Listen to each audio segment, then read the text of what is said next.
Vamos a dar lectura a las excusas.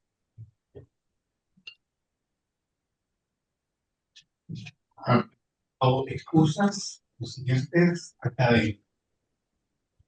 Vera Aguilera, Cecilia Alvala, Kete, Miguel Ayen, Sergio Fano, Manuel Oyarzún, Valeria Prado y Andrés Molina. Eso es todo.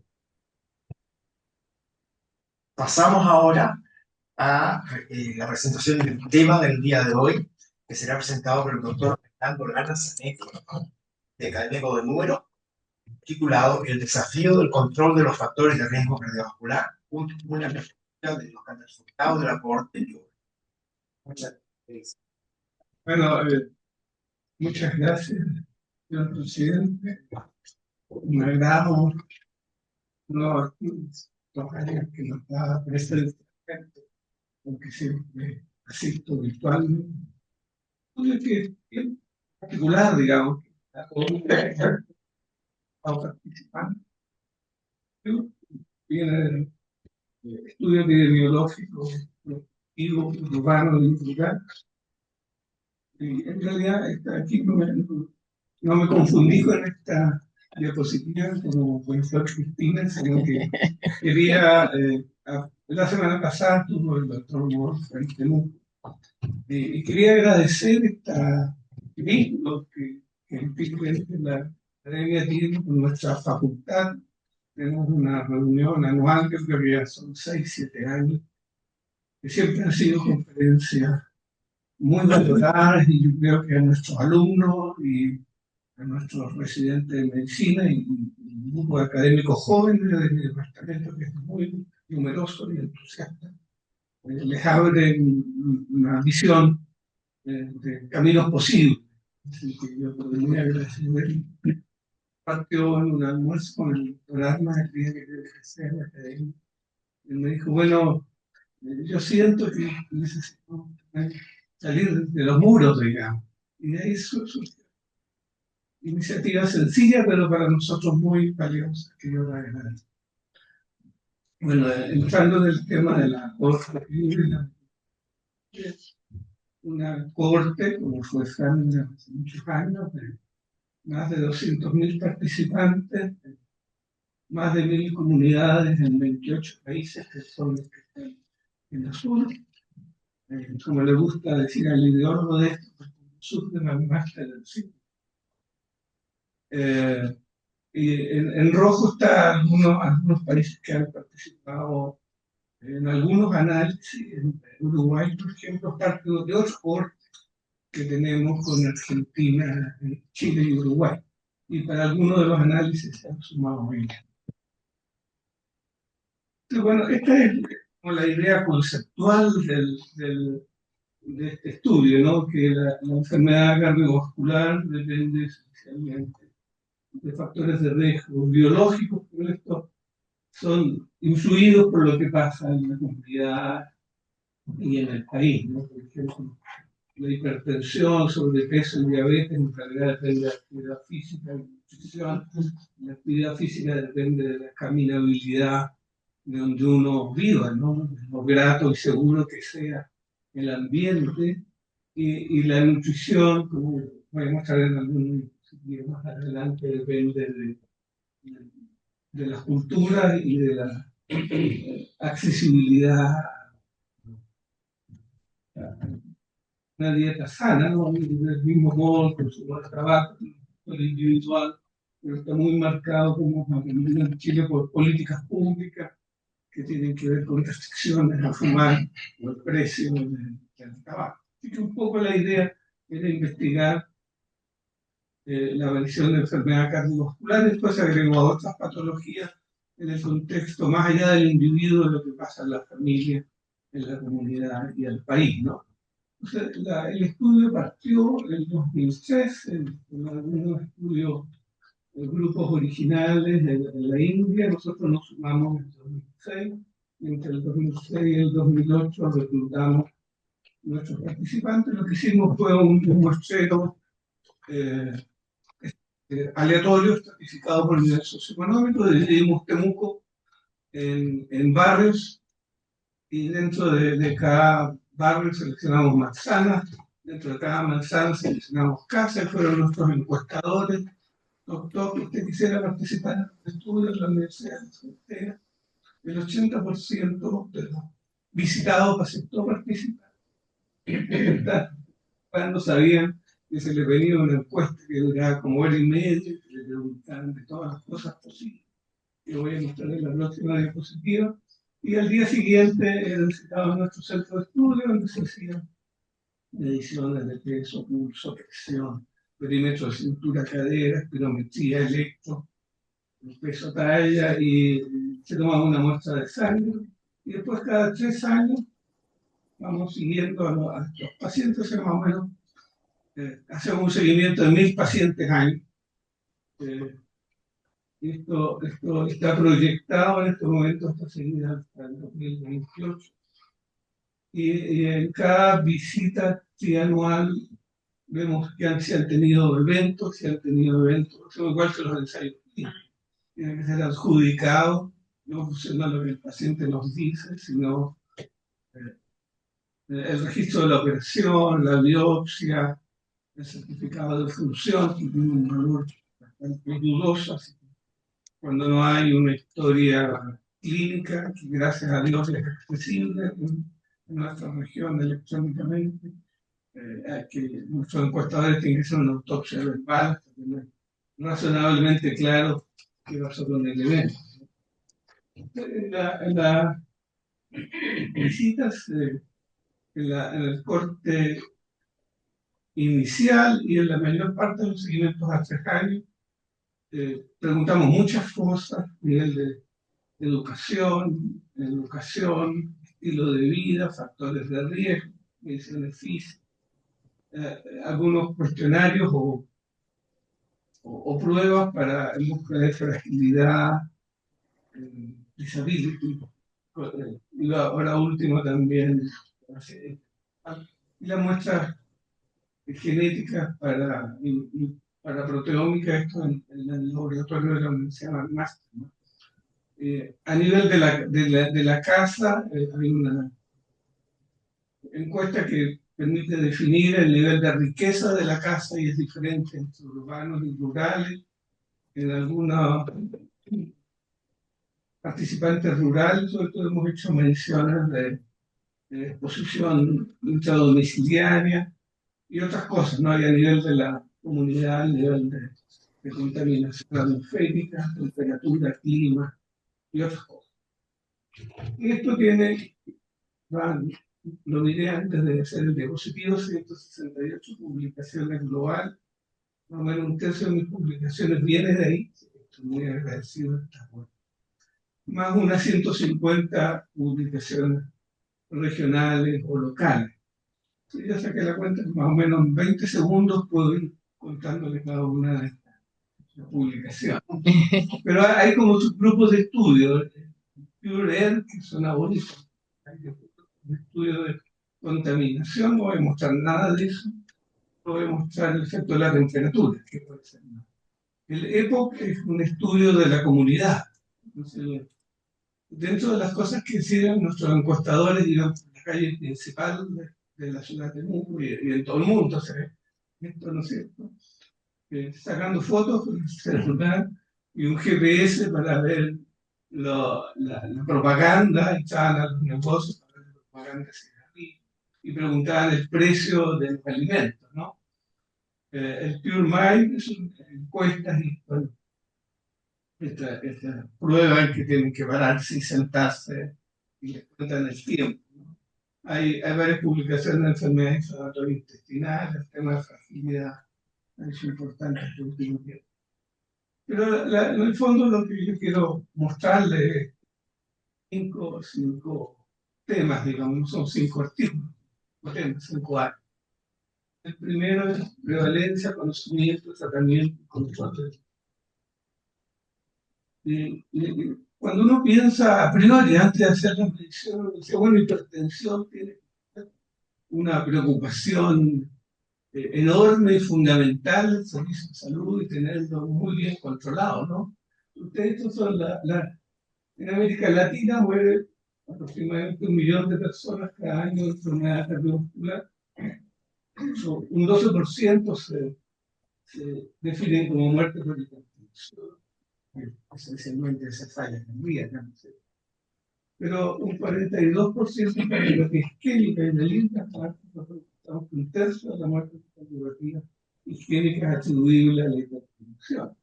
Un 29% fallece por accidente vascular cerebral, muchos datos de la mitad del riesgo de accidente vascular cerebral es atribuible a la hipertensión. En la insuficiencia cardíaca, en otros registros que tenemos, que es SHF, un 25% de la insuficiencia cardíaca en el mundo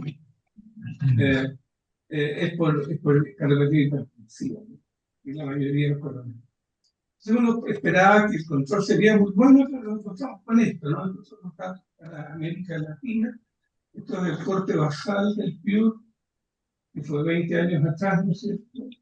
Y otro estudio que hicimos, que yo les contaba con Argentina y Uruguay, un estudio más pequeño, eran 8.000. Y estos son los datos para América Latina, y en América Latina, de cada 10 hipertensos, 6 sabían que eran hipertensos y 4 no sabían. Este es el grupo más dramático. Gente que uno ve llegar con un accidente vascular, falla renal, insuficiencia cardíaca y nunca supo que fue hipertenso, ¿no? Una falla enorme de nuestro sistema de salud. De los que sabían que eran hipertensos, afortunadamente un grupo alto se trataba, pero la mayor parte no tenía la presión bien controlada. Solo un 20%. En Sudamérica tenía la presión bien controlada, y eso es una estimación optimista, digamos, porque los países que entraron en este estudio, Argentina, Chile, Brasil, son países que tienen mejor estado de salud que otros países.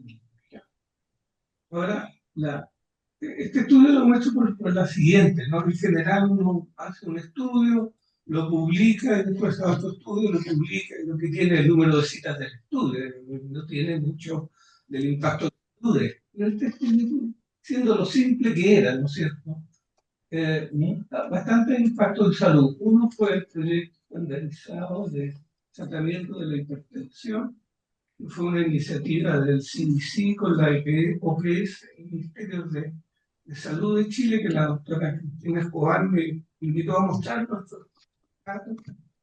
Y este grupo tuvo algunas conclusiones. Dentro de estas conclusiones, una tabla de medicamentos que deben estar en la atención primaria para el tratamiento de la hipertensión. Y para gran sorpresa mía, como 6 meses después de volver, el amlodipino apareció en la atención primaria en Chile, y poco después el carvedilol. Así que tuvo un efecto práctico cercano. Ahora, este proyecto como que pasó de moda porque la iniciativa HARTS, la Organización Mundial de la Salud, pasó a ser predominante. La iniciativa HARTS es una iniciativa mundial que de alguna manera estuvo influido por nuestros resultados, yo entiendo, no solo por eso, sino mucho más. Lo que pretende es tener un algoritmo simple, estandarizado, que se usa en todo el mundo, para el control de la hipertensión y la atención primaria. El Ministerio, hace unos meses, acordamos de un algoritmo para Chile, que es muy simple, es una página. Es muy fácil para un médico general seguir estas recomendaciones, ¿no? Y esto ya está implementado en Chile, en todos los consultorios urbanos, y en América Latina, en todos los países de América Latina, en el continente humano. Entonces, esto apunta aquí, digamos, a la gente que está en control, pero no tiene la presión controlada. Este grupo sin conocimiento un poco tiene que ver con una estrategia de la Sociedad Internacional de Hipertensión que se llama Mayomet de la Medición, en la cual nos sumamos como países hace unos años, que tiene dos partes. Una parte que de difusión, la Sociedad de Hipertensión, la Sociedad de Cardiología, el Ministerio, invitan la partida a esta mayor de la medición, y se trata que en los medios, la argumentación simple, que se tome en la presión. Y una parte que es poner puestos de toma de medición en diferentes partes del país y para tamizar a los sujetos que no son eso, o que no saben que son libertades. Y esto es lo único que voy a mostrar como de impacto de la investigación.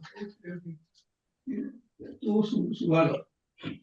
Bueno, segundo cosa que quiero contarles de prevención secundaria, estilos de vida y fármacos. Esto viene del corte basal del PIOR. Eran 153.000 sujetos, de los cuales no menos del 5% habían tenido un infarto o un accidente vascular cerebral. Y en esta población vimos que pasaba con estilo de vida y tratamiento farmacológico.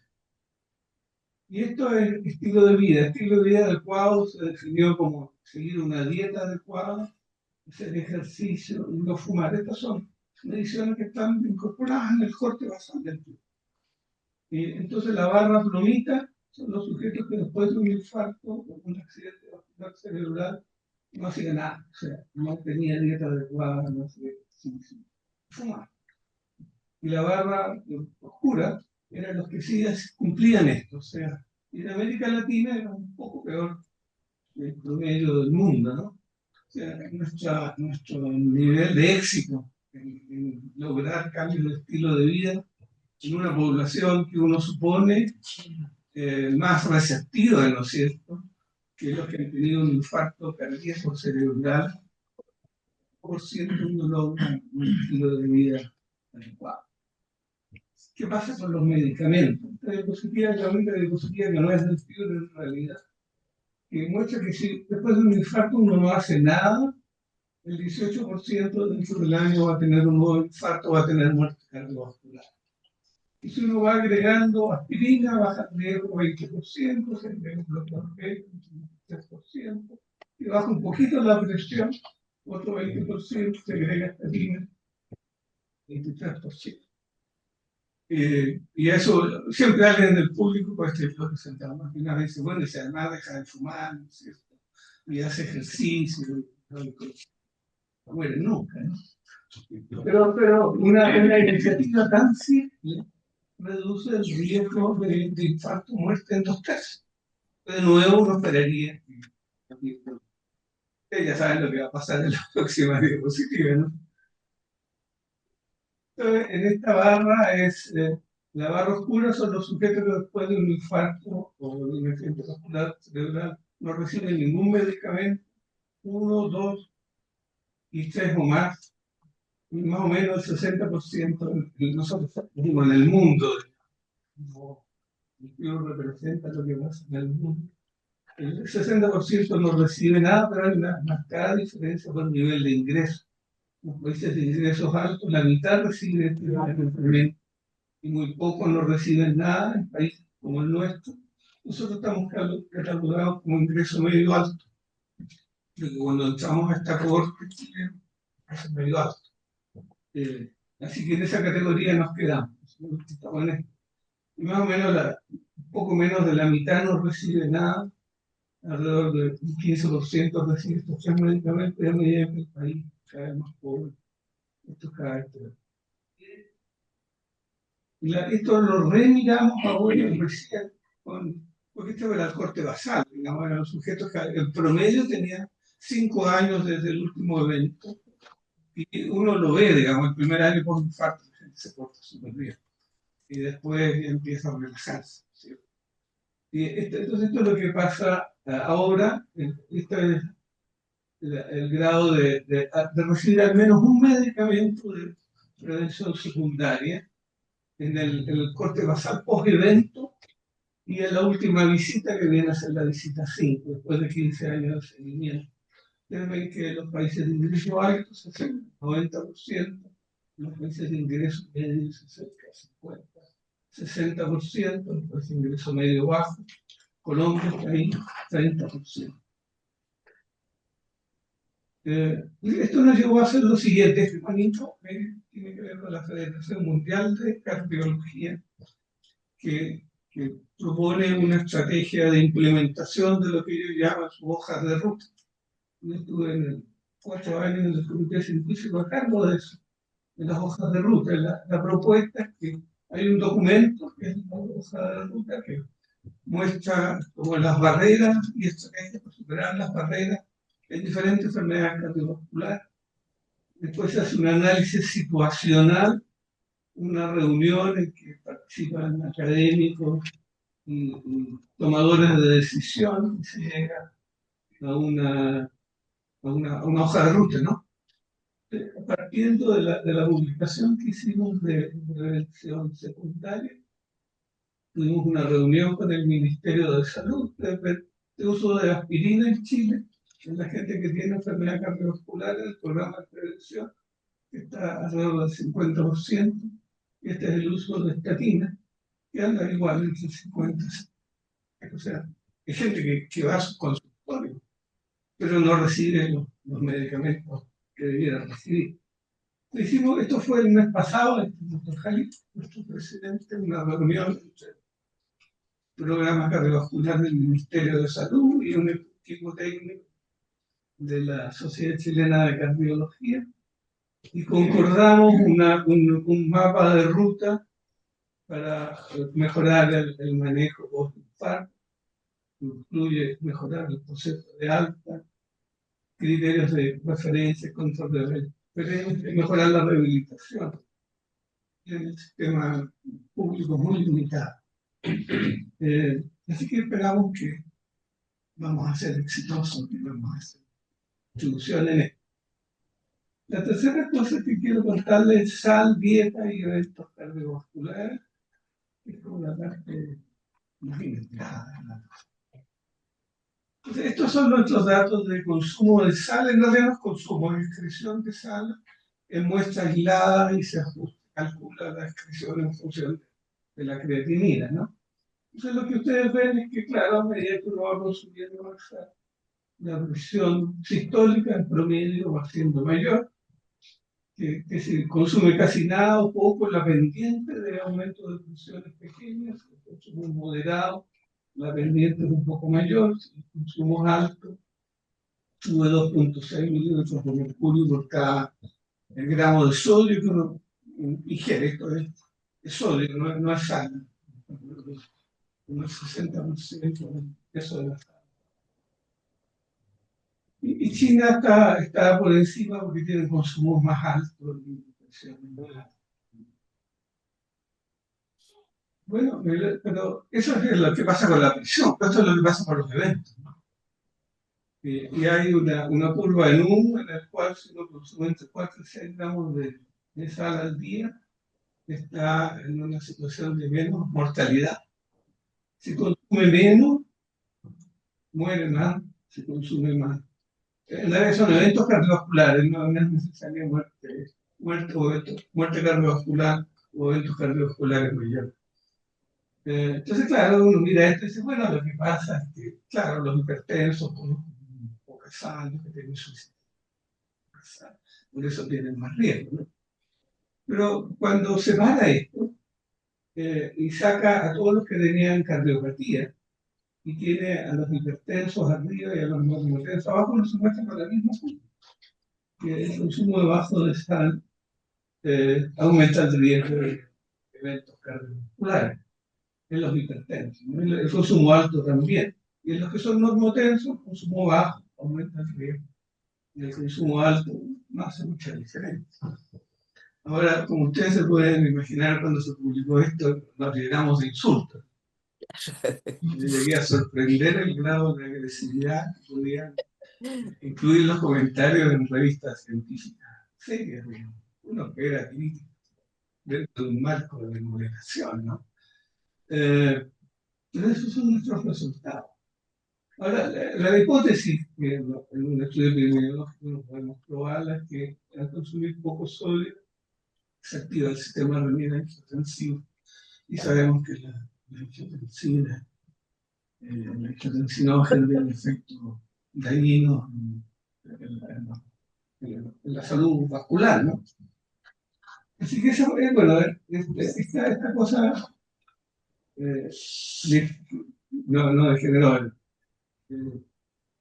indujo a un grupo de trabajo conjunto con la Federación Mundial de Cardiología, la Sociedad Europea de Hipertensión y de Salud Pública, que concluye lo que ustedes leen ahí, ¿no? Que los ensayos clínicos muestran que la baja de presión, no los eventos, reducen si uno baja el sodio hasta 1,5 gramos al día. Las cohortes han identificado como el rango óptimo. Nuestra cohorte no es la última, como esta curva no, digamos, cortes que muestran lo mismo.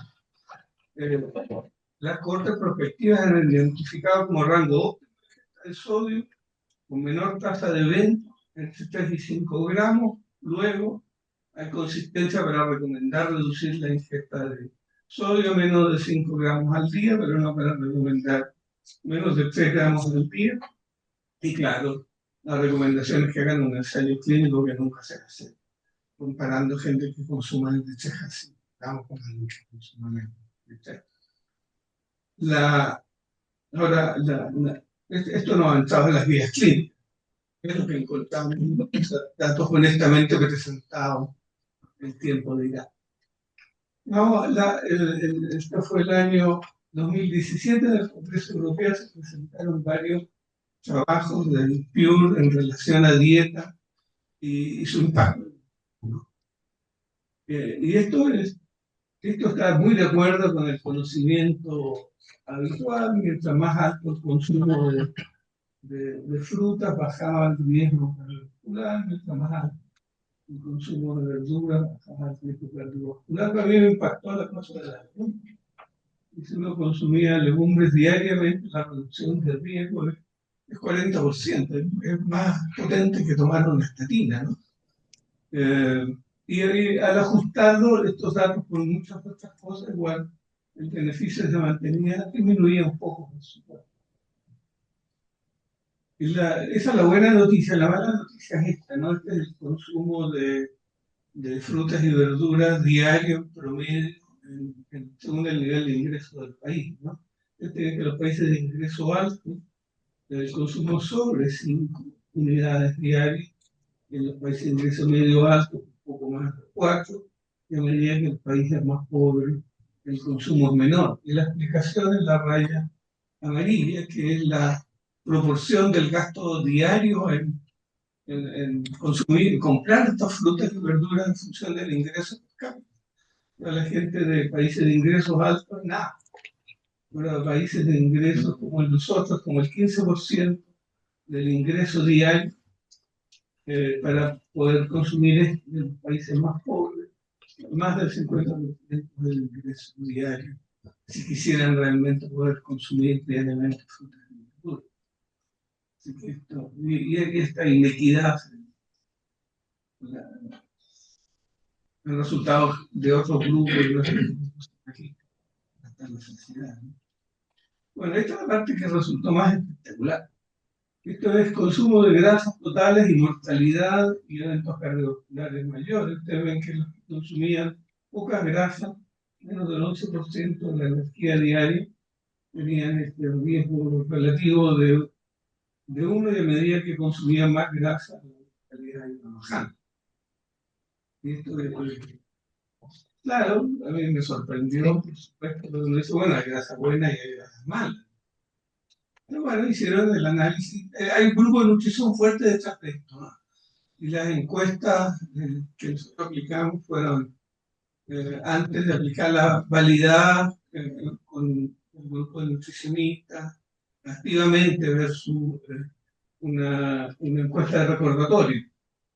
Bueno, y cuando estos son los ácidos grasos saturados, mono y poliinsaturados, y ustedes ven que mono y poliinsaturados son un poco neutros, pero de nuevo, los que consumen pocas grasas saturadas mueren más que los que consumen saturadas.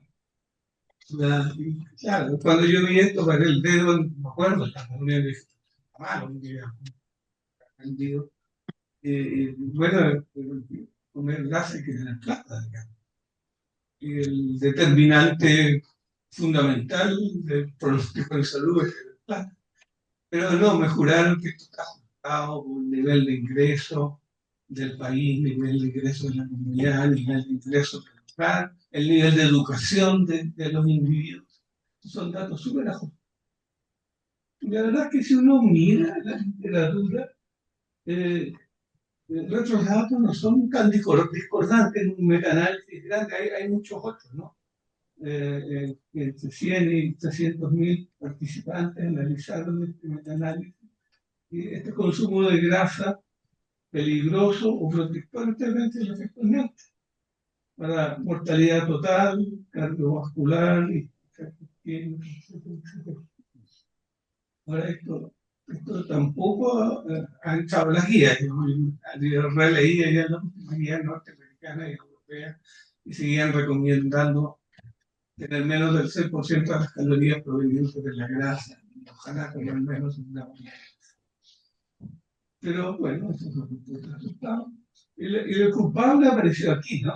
El consumo del porcentaje de energía provenientes de carbohidratos de lo que uno consume en el día, ¿no? Es decir, del 68% de nuestras calorías provienen de hidratos de carbono, la mortalidad empieza a subir.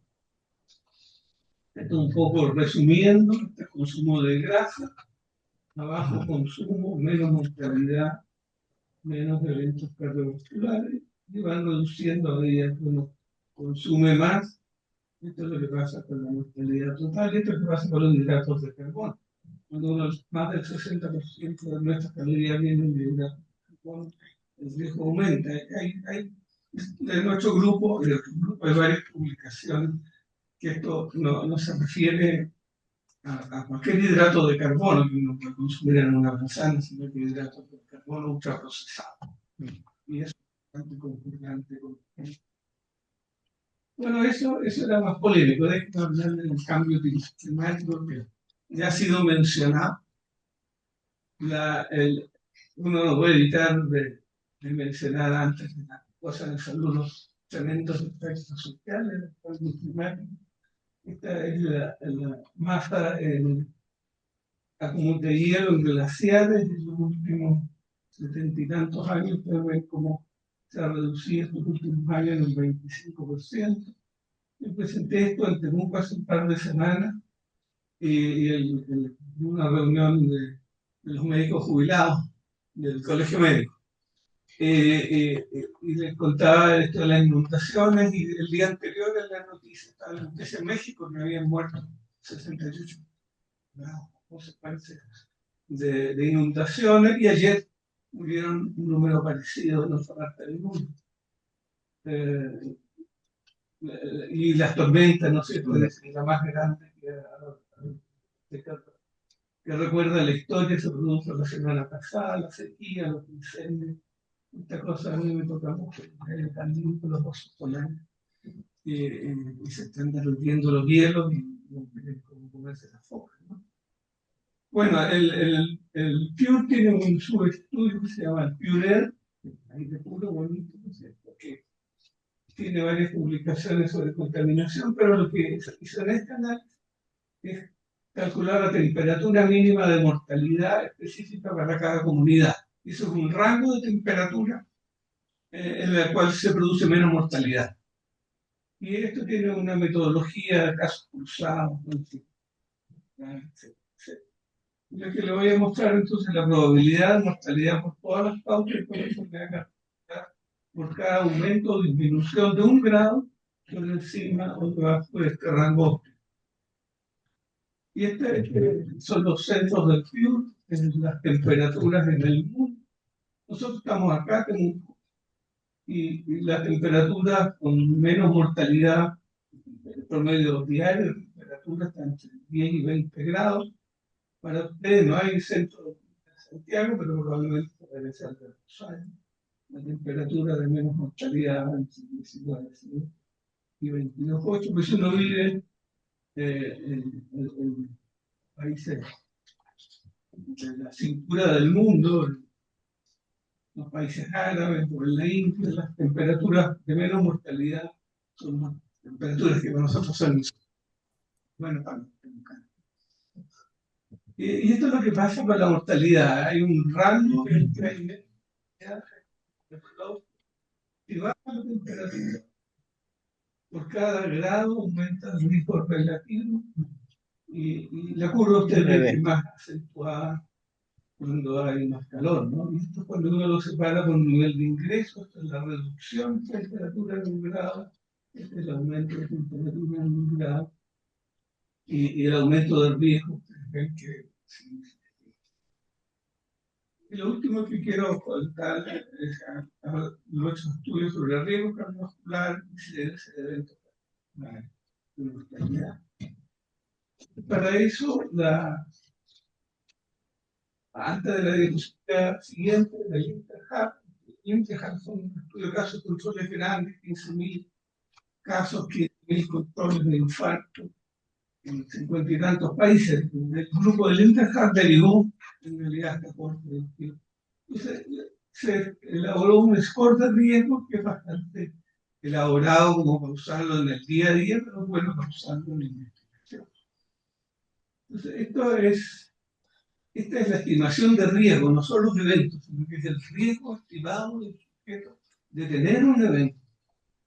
En países de ingresos altos, medio y bajo, y si tienen poca, mediana o mucha educación. Ustedes ven que en los países de altos ingresos, el riesgo cardiovascular es más alto.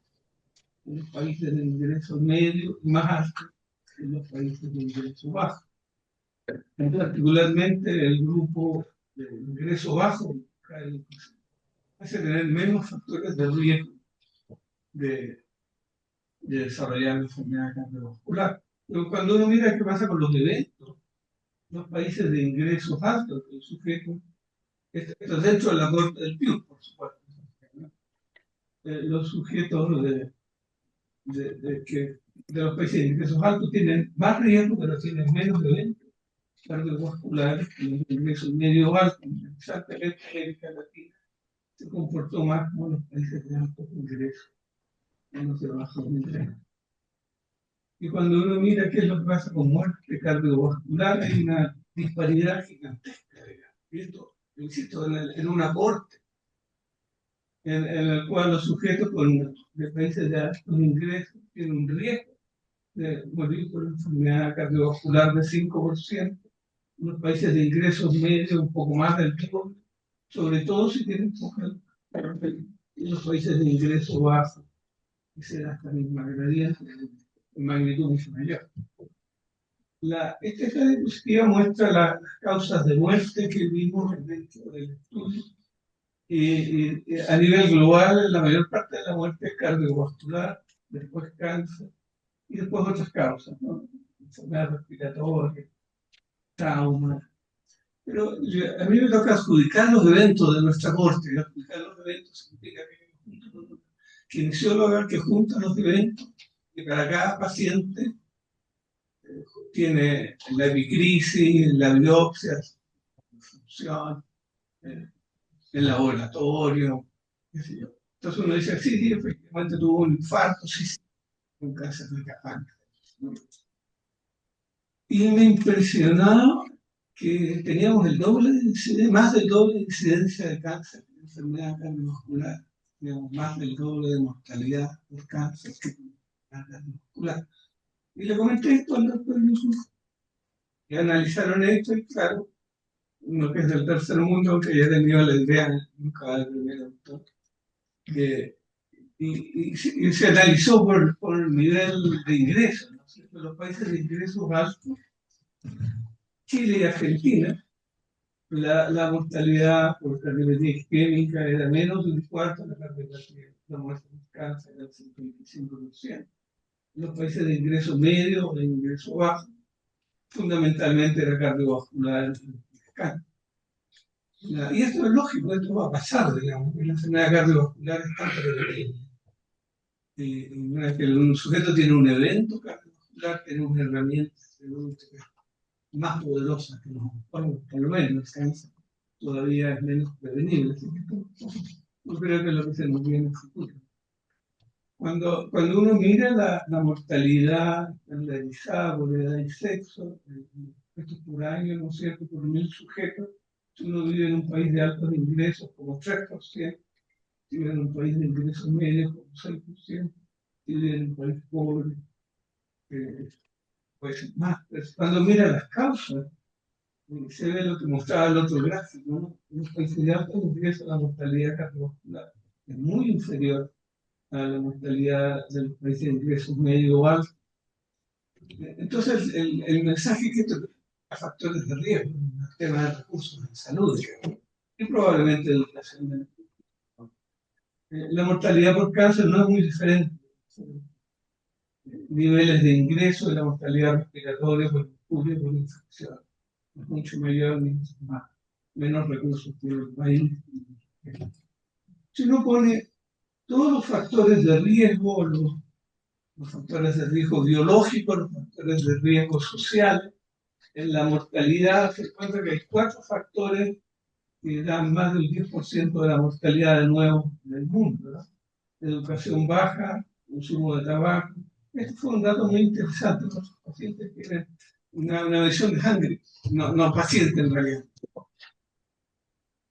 colaboradores, son enfermos necesariamente. Entonces se mide en la fuerza contráctil. Y la fuerza contráctil apareció como un factor bajo, poca fuerza contráctil como un factor de riesgo importante. Y claro, como la fuerza contráctil tiene que ver con la alimentación y la actividad física. Así que es un subrogado, yo creo que de eso. Y tener una dieta inadecuada, eso parecen ser los factores, según nuestros datos, que más matan gente en el mundo. Pues viene la hipertensión, la contaminación domiciliaria, la diabetes y el colesterol viene ahí al final. Pero eso depende de donde uno vive. Entonces, si uno vive en Europa, los factores de riesgo de enfermedad cardiovascular son los que aprendimos en la escuela de medicina. Hipertensión, dislipidemia, tabaco, diabetes. Si uno vive en Sudamérica, igual. Sigue siendo hipertensión, tabaco, obesidad abdominal. Aquí, como tenemos mucha obesidad abdominal, pesa más. Si uno vive en África, sectores, fundamentalmente hipertensión, dieta no sale, es cardiovascular, si no podemos total. De nuevo, para los países de altos ingresos, son los factores de riesgo clásicos. Para los países de ingresos, baja educación. Para los países de ingresos bajos, la dieta, la contaminación. No aparece ninguno de los factores de riesgo, en realidad, salvo el tabaco. Al final, es como importante, ¿no? Esto pudiera tener algún impacto. Esto es lo que quería mostrar, ¿no? El grupo de trabajo, tener esta cohorte, 20 años, nos lleva mucha gente que ha colaborado con esto. Están nuestros encuestadores, que está adelante no estaba, digamos, lo pegaron, ¿sí? Me aprovecho a dar una conclusión. Yo creo que es una navegación interesante de 20 años, también que de hacer esta corte. 1 o 2 veces al mes me llegan los artículos, muchos artículos en realidad los escriben alumnos de doctorado de la Universidad McMaster o de algunos de los países más desarrollados. Hemos podido publicar también datos locales sobre los cambios de dieta y de actividad física y regional. Eso es mucha ganas. Para nuestra siguiente presentación y abrimos la sesión para preguntas o comentarios. Doctor Llorarte. Felicitaciones, doctor Lana, por esta presentación y por llevarnos a la cardiología preventiva. Yo solamente, considerando el adulto mayor, la sarcopenia, sedentarismo, sus factores de riesgo, pacientes adultos mayores que no están en rehabilitación y considerando la importancia del ejercicio, que cada día tiene más defensores. ¿Cuáles son los consejos que usted le da a un médico general con respecto al ejercicio o de actividad física en estos pacientes? Probablemente mayores de 65 años y repito que no tienen rehabilitación cardíaca. Gracias, Miguel. Primero, un comentario más general. Inicialmente, la población que reclutamos estaba en 65, 70 años, y el tema de la fragilidad nos pareció al comienzo de la voz como muy interesante. Al paso de los años, como interesante, ¿no? De nuestras comunicaciones, relevante, muestra que la fragilidad es un factor de riesgo independiente de los factores de riesgo cardiovascular. No es tan novedoso también como quería. Eh, Así que eso es, es importante para el mundo que se entiende, ¿no? El mundo, un poco la intención en el trabajo con el Ministerio, la Sociedad de Cardiología, es en el sujeto que tiene un evento cardiovascular poder realmente incorporar más sujetos a programas regulares de que tiene algún impacto en sobrevivir, pero sobre todo tiene un impacto enorme en calidad. La, bueno, lo que yo recomiendo en general es que la gente recomienda, trate de caminar 30 minutos al día, paso de la actividad física que debiéramos hacer. Insto a que ojalá entre el programa. Los consultores, muchos consultores tienen programas de ejercicio, la tercera edad, y varios haciendo humanos, o gimnasia, ¿no? Pero yo estoy la tasa de sedentarismo, siendo muy alta. Y lo que yo veo que resulte, para que no resulte que como sociedad, ¿cuál es el tema?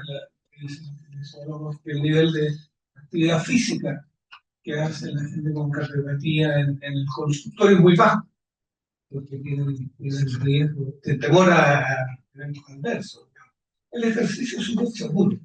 Yo creo que lo que vamos a terminar proponiendo en el Ministerio es un programa de capacitación para kinesiólogos en ejercicio cardiovascular. Eh, y probablemente eso apunta a población general y también a sujetos en prevención secundaria que son de bajo riesgo. No son ahora en la época de la trombolisis y la angioplastia, no son pocos. La mayor parte de los infartos bajo riesgo de un infarto pequeño, de años de estar buena seguridad. Debe dar un impacto un poco lo que decían de la calidad de vida, ¿no? Lo importante que estamos en la tercera edad es la funcionalidad. No sé si te Pregunta, doctor Jalil. Primero que nada, felicitaciones, Fernando, que le ha hecho una cosa importante a la actividad clínica cardiovascular, no solamente en el país, sino que en el global.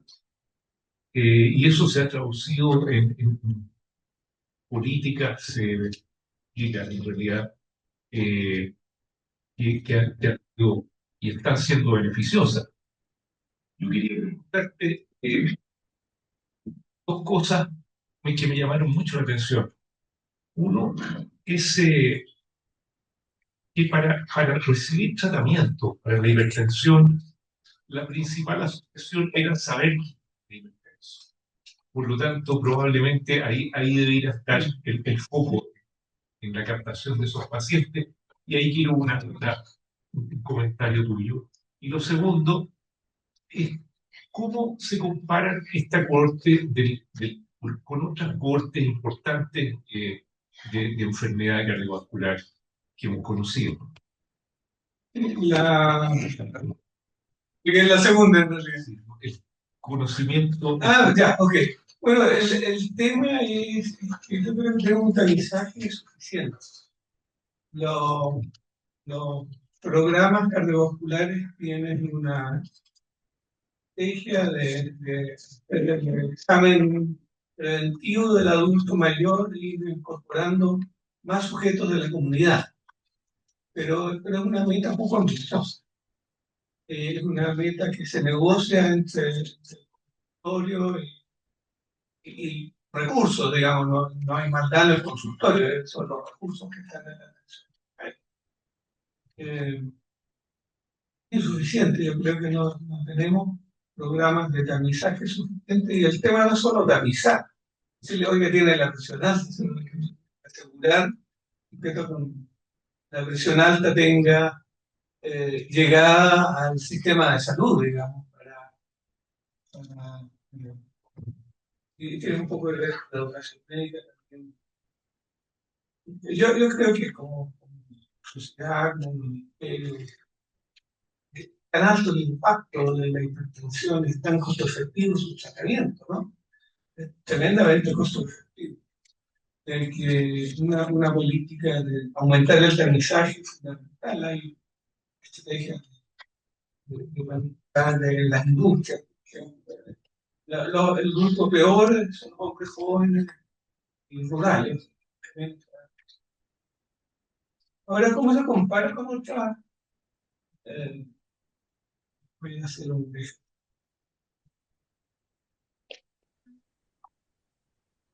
de humildad, digamos. Yo creo que esta corte es única. No hay una corte, casi no hay estudios de corte en el mundo, digamos, ¿no? De corte. Eh, Tenemos la parte de Mauco, y la nuestra, en Perú hay una, en Argentina hay una, hay países que no hay, muchos países no tienen una. Segundo, se usaron instrumentos estandarizados en todos los países, las mismas encuestas, las mismas revisiones. Esta visión de lo que pasa en países de diferente nivel de ingreso, yo creo que es muy única del PIB.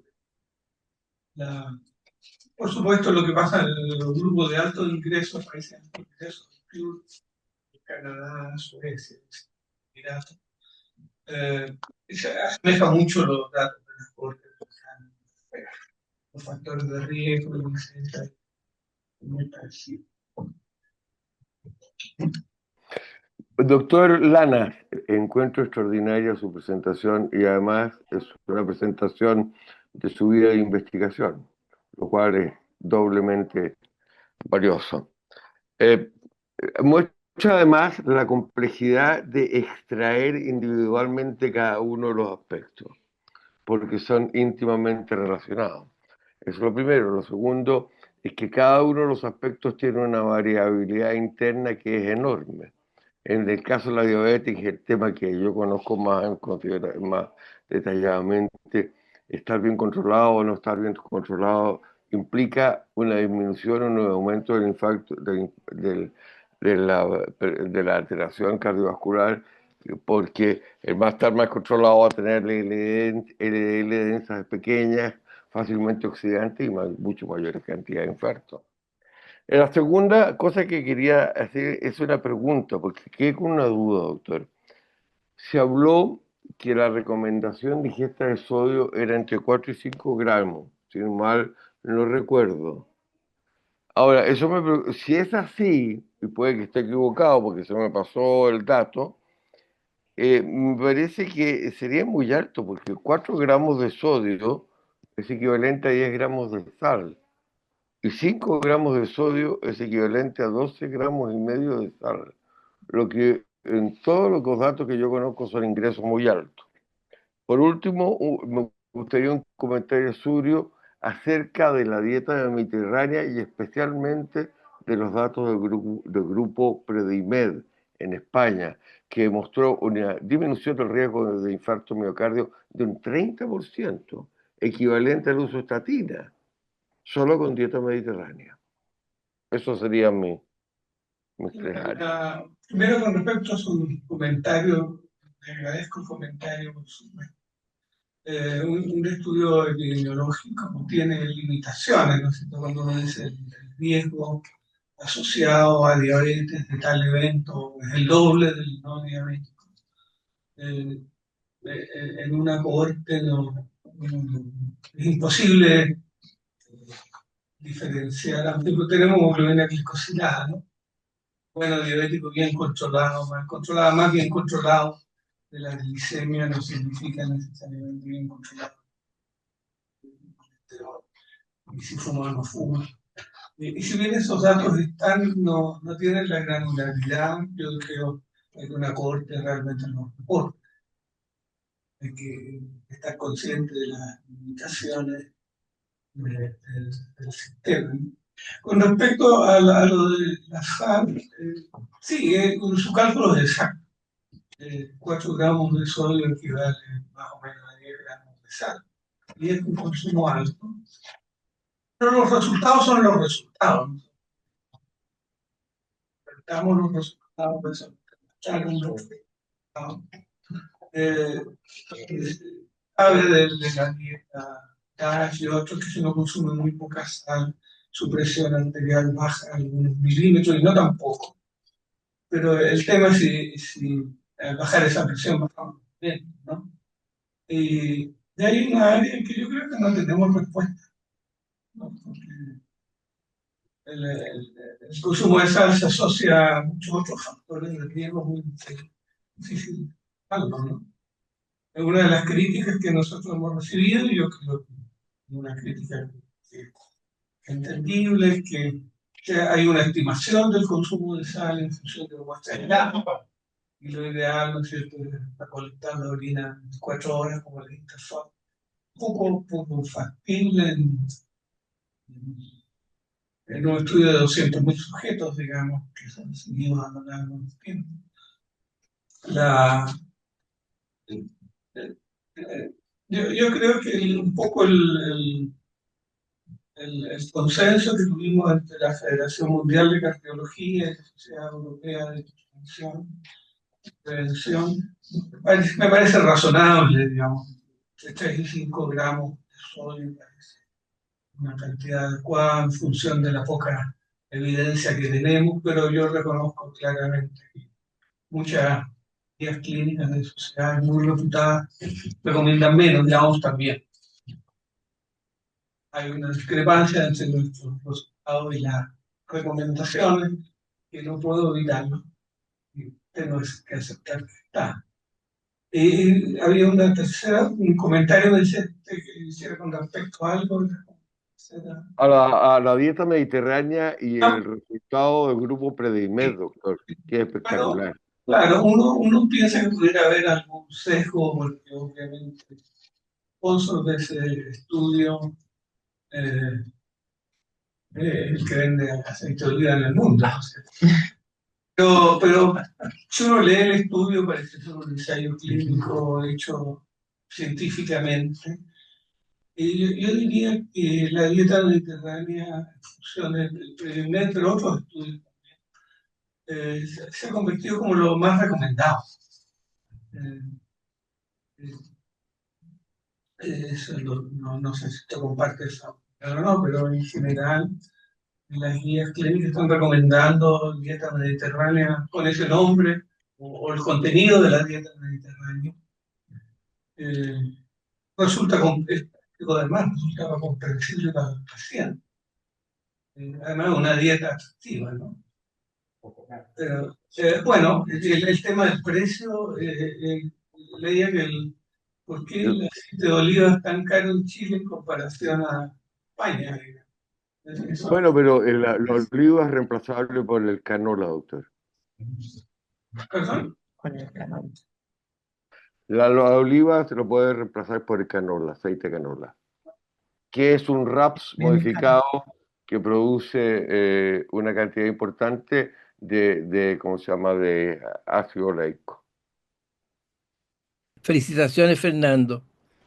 Me entretuve mucho, muy interesante. Te quiero hacer una pregunta, un tema que tú sabes que yo he trabajado, que es la adherencia al tratamiento.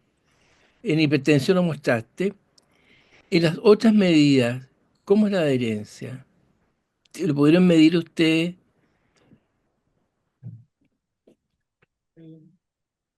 Bueno, podemos juzgarlo por los resultados. solo el 5% de los sujetos en prevención secundaria. Es casi increíble. Es decir, solo el 5% de los sujetos después de un infarto cardíaco, un accidente vascular cerebral, no fumar, tiene dieta sana y hace ejercicio. Y cuesta creer que no se le haya recomendado que no hagan algo de actividad física, ¿no? Eh, Así que en estilo de vida, yo creo que no, fracasamos rotundamente. Cosas que funcionan, como por ejemplo aumentar el precio del tabaco o prohibir fumar en espacios cerrados, esas cosas que te obligan, funcionan más que el buen consejo. Y probablemente, creo que te lo he escuchado aquí, Emilio, que no somos entrenados profesionales de la salud en promover realmente cambios de estilo de vida. En fármaco, las bajas en hipertensión, la baja tasa de control entre los tratados, que es el 40% del tratado tiene fármaco, tiene mucho que ver con, uno, no hay que echarle la culpa al paciente que no adhiera, digamos, tiene que ver mucho también con el- la falta de actitud proactiva de los médicos, ¿no? Nosotros en el estudio encontramos que el 70% de los hipertensos en América Latina recibían un fármaco, el 20 y tanto por ciento recibía dos, y sabemos que la mayor parte de los hipertensos se ven con necesidad 3 o 4, ¿no? Así que no solo culpa de los pacientes, pero yo creo que tenemos una gran deficiencia formativa en eso, y probablemente no lo vamos a hacer lo bien, vamos a hacer trabajo de equipo y gente en la atención primaria que trabaje en la educación. Hay un par de estudios bien interesantes en Colombia y el grupo argentino de Buenos Aires, que van a las casas de los hipertensos, inclusive no son ni siquiera trabajadores de la salud, son voluntarios capacitados con un aparato de presión y una PAN. Y tienen un algoritmo definido, van a tomar la presión, educan a la familia, acercan la presión al resto de la familia, le dan consejos de dieta y le dan los remedios. Y el grado de control que ellos tienen es 70%. Así que, yo creo que la cosa va a ir por estrategias de salud y tal vez estos avances tecnológicos de inteligencia artificial, de salud digital, van a ser una diferencia. Sí, muchas gracias. Solo un Nosotros, comentario, el cambio de conducta en los seres humanos siempre ha sido un problema muy complejo. Vamos a más allá de las cosas estrictamente médicas. Pensemos en lo que significa, por ejemplo, usar el cinturón de seguridad en un coche. Una cosa de ese tipo que tiene un impacto enorme sobre lo que es sobrevida, inmunidad o mortalidad por accidentes de tránsito, cosas de ese tipo. Es decir, modificar conducta no podemos ser tan autoflagelantes, porque es difícil. Es decir, campañas y todo lo demás en general tienen resultados que son más cargados a pobres que a muy exitosos. En ese sentido, tenemos que entender que estamos luchando contra una gradiente que es muy poderosa. Doctora Pinto. Eh, Primero que nada quisiera felicitar a Fernando, porque yo creo que son datos de conjunto a nivel continente que dan soporte a muchas informaciones ciudadanas de valor. Esto es una mirada macro de lo que está pasando en el tiempo de la prevención de la adicción.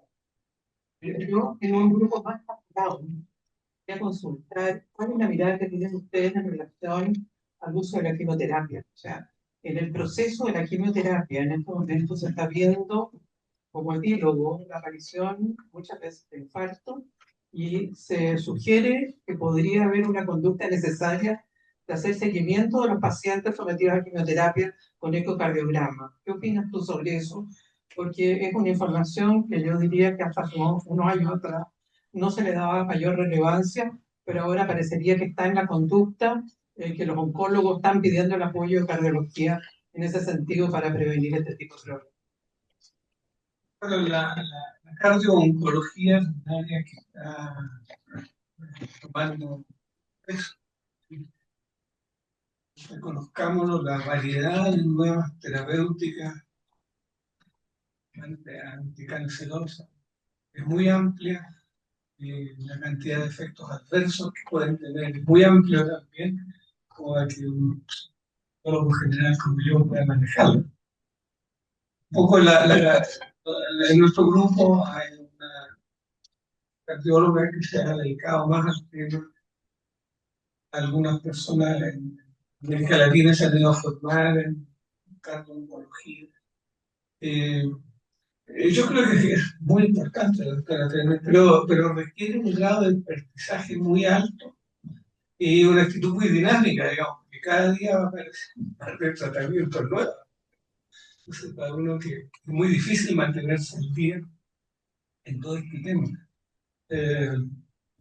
Yo, la ecocardiografía, por lo menos en el sistema público, es un bien escaso. De hecho, en una parte de nuestros pacientes con estaba sin eco. Tenemos pocas máquinas, pocos ecografistas y muchos candidatos, y además las destrezas tecnológicas se han perdido, entonces han sido reemplazadas por la ecocardiografía. Así que si hay que hacerle a todos, no me atrevería a dar una buena respuesta. El uso del STAIN parece ser una medición más sensible, la clásica fracción de poder identificar pacientes en riesgo de llegar a desarrollar disfunción. Tenemos terapias muy efectivas en este momento para manejar la insuficiencia cardíaca, que es un policlínico de falla cardíaca avanzada, es lo más aburrido que hay, ¿no? ¿Cómo está bien, doctor? ¿Se cansa? No, me cansa. Tiene 25% de fracción de elección. Entonces es probable que podamos hacer también tratamiento preventivo, lógico, se necesita más investigación de conocimiento, pero un tremendo tema. Y el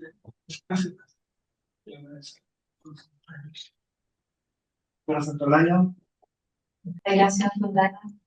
Muy interesante, muy motivadora, sin conferencia. De datos generados en nuestro país, porque le pone un ingrediente para mí muy valioso. Yo quería preguntarle en esta oportunidad que tiene usted de trabajar en un estudio de cohort que no es tan usual y que ya lleva casi va a cumplir 20 años en esto. ¿Cómo ve usted los factores genéticos asociados a la probabilidad de que la gente se muera de un infarto o un accidente vascular? Que no me pareció que estuviesen medidos en los datos que mostró. ¿Y qué tan modificables son esos factores genéticos en cuanto a controlar los factores metabólicos, el estilo de vida que usted mencionó? Eso como una pregunta más global. Y en algo más específico, si me puede explicar la fisiopatología de por qué las legumbres son tan beneficiosas. Todos hemos escuchado la sal y el azúcar, básicamente. Están como dos venenos que uno aprende que sobre todo el azúcar pareciera ser bastante malo, incluso en estos términos que usted nos explicó. Pero el tema de las legumbres, ¿cómo se lo transmitimos a los pacientes? ¿Cómo damos esa fe de que es tan beneficioso? La genética. Antes del tour en el Interhab, que fue nuestro caso de controles de infarto, preguntamos por historia familiar, una cultura, digamos. Y claro, él tenía un riesgo atribuible poblacional 10%. Pero ese riesgo atribuible desaparecía totalmente cuando uno estaba por niveles de líquido. O sea, los genes son la conclusión de eso, ¿no? Como yo lo entendí, de que no sea verdad. Los genes son malos, pero actúan a través de los factores de riesgo clásicos. O sea, los genes que hacen te hacen hipertenso, te hacen dislipidémico, y podemos medirlo ahí, digamos. Ahora hay una publicación que está enviada ahora a la revista Europea de Cardiología, un análisis grande de factores genéticos y proteómica. Entonces crearon un score de riesgo en función de eso, y ese score tiene un área bajo la curva de 0.8, ¿no? Que es bastante mejor que Framingham, que tiene 0.6, o el calcio coronario 0.6. Así que es probable que esos factores nos permitan identificar mejor los grupos de alto riesgo. Pero como te digo, están metidos los genes y algunas proteínas. Y de las legumbres, bueno, la otro día he escuchado comentar que alguna científico decía que en realidad la proteína de mejor calidad está no en la carne, sino que en las legumbres. Tiene un poco, para nosotros los malos son los hidratos de carbono, son rápidos. El índice glicémico de la legumbre es bastante bajo. Hay dos o tres papers del Newton respecto al índice glicémico, carga glicémica y mortalidad cardiovascular, y claramente más alto el índice de la carga glicémica, los infecciones más elementos. Mis conocimientos llegan hasta ahí, digamos. Y el cardiólogo clínico y doctor molecular. Excelente. Quisiera preguntar, ¿cuál es tu opinión sobre la extrapolación de tus datos a la población? Porque si no entendí mal, estaba usando tu estudio dentro de los grupos de países con ingreso medio alto. Sin embargo, la Araucanía, de donde provienen los datos, es una pobre.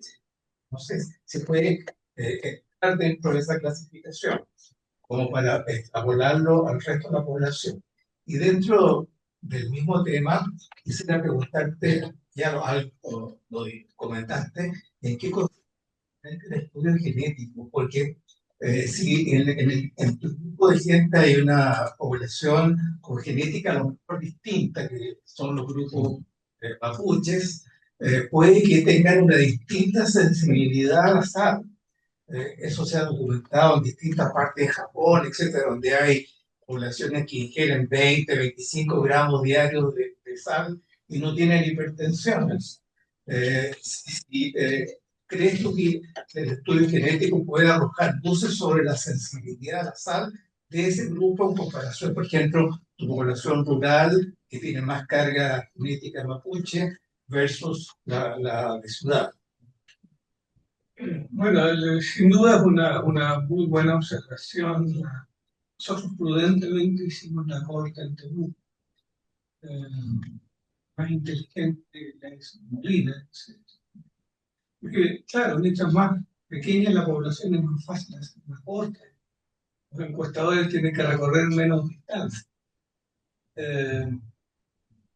Entonces, uno no puedo responder con certeza a esa pregunta. Segundo, los niveles de mayor pobreza y educación en nuestra región tienen que ver con población rural. El 20% de nuestra muestra es población rural. Y yo sospecho que Temuco no hace eso. No tiene un nivel económico muy diferente a Chillán.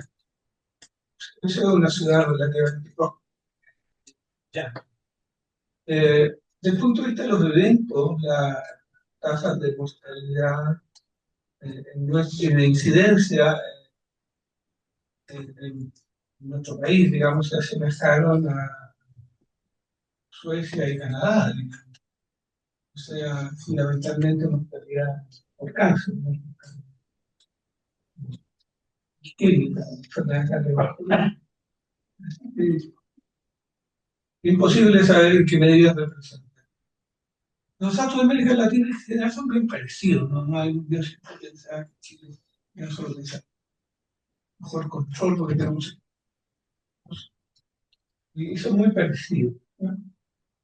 Sobre los genes, claro, lo que se ha investigado eh, son los polimorfismos que se han descrito como asociados a enfermedades cardiovasculares, no hay un estudio específico para Chile.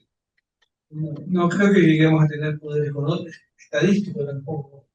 Claro, el PUR todo significa, porque son 200.000 sujetos, entonces cualquier cosa es significativa. Hay que tener mucho cuidado.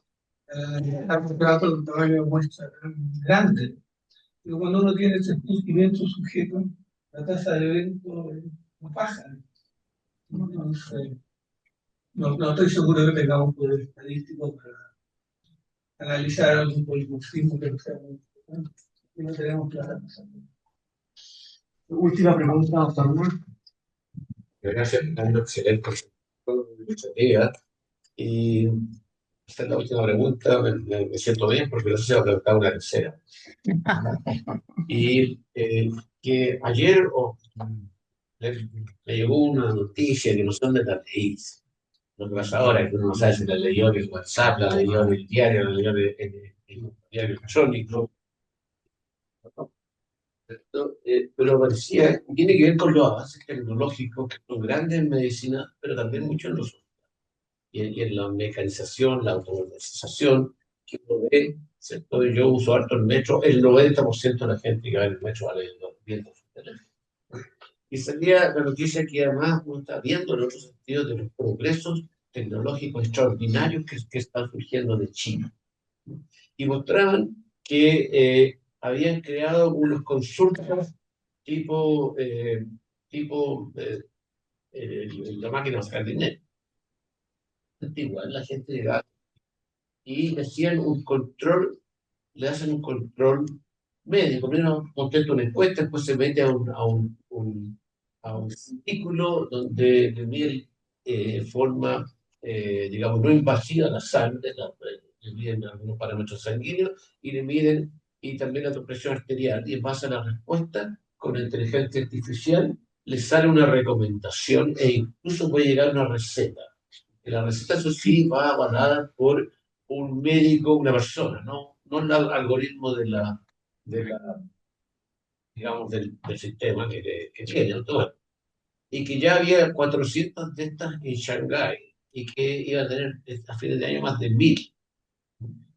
Obviamente, digamos, es como una locura, pero ya tenemos la telemedicina, o sea, ya estamos haciendo cosas a través de un contacto no presencial. Y la pregunta es, ¿cómo puede frente a enfermedades crónicas? ¿Cierto? Hay muchas en las cuales las modificaciones pueden ser digamos, dirigidas o decididas a distancia, mecanismos como eso para controlar patologías crónicas. Ya la gente sin necesidad de ir a un centro médico o contactar directamente, sino que un sistema automatizado le dice lo que hay que hacer. ¿Cómo podríamos predecir si este tipo de cosas van a ocurrir el próximo año, 5 años, al respecto? Bueno, la pregunta es nada de tonta, la respuesta, por supuesto, sí lo sé. Entonces, hay una respuesta correcta, políticamente correcta, es decir, que estas cosas van a ser ayuda para hacer mejor las cosas. Uno lee que el uso de la inteligencia artificial te permite discriminar, por ejemplo, un tema importante, que es las prioridades. Más alto riesgo, la inteligencia artificial en un electrocardiograma puede mucho más cosas de las que uno puede ver. Yo fue una reunión, la inteligencia artificial, cuando lo vi, yo dije, esto ya no es tema para mí, lo voy a olvidar. Así que terminé convencido en el tema, este grupo que está por Ryan de educación médica. Bueno, la primera vez que fue una reunión sobre inteligencia artificial, partió un doctor argentino, un posgrado en inteligencia artificial. Y partió mostrando una pieza muy bonita en la cual entraba el paciente y lo que era lo que tú me contabas, digamos, no era un incendio, era una pieza bonita. Y que no había un médico. Y el tipo entraba, apuntaba sus males, le medían algunas cosas, para no mostrar sangre, y se iba. Y el comentario fue: esto se está haciendo, digamos, esto no es información. Y si uno lee la literatura, hay muchos artículos que documentan que la inteligencia artificial puede ayudar a la gestión, no tengo duda que puede ayudar con el conocimiento. El celular me dice: oye, no te has tomado, oye, no sé. Esta es la respuesta políticamente correcta. Ahora, lo que yo creo que la inteligencia artificial nos va a reemplazar. Cuando aparecieron las armas de fuego, los fabricantes de espadas pensaron que ellos no podían reemplazar nada, porque hicieron una espada. Bueno, y hay hay que pensar que la inteligencia artificial está empezando. O sea, ¿qué va a hacer esto 20 años más? Yo creo que va a reemplazar. Nosotros lo que hacemos es desarrollar algoritmos. Leí el otro día que compararon la inteligencia artificial americana con la china para responder el board de preguntas de alguna especialidad de Estados Unidos. Y el ChatGPT fue un poco mejor al chino, el chino fue aceptable y ambos fueron superiores a la respuesta de los humanos. Esa orden de la efectividad está empezando. Así que no, vamos, van a haber un cambio tecnológico enorme. No, necesito un poco de confianza como para decir esto.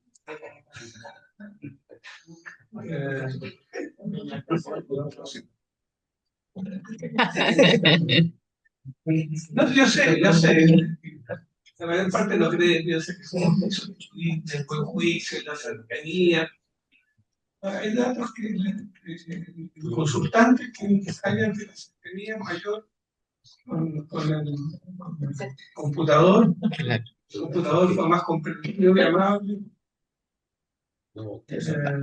Ahora, claro, probablemente mucho.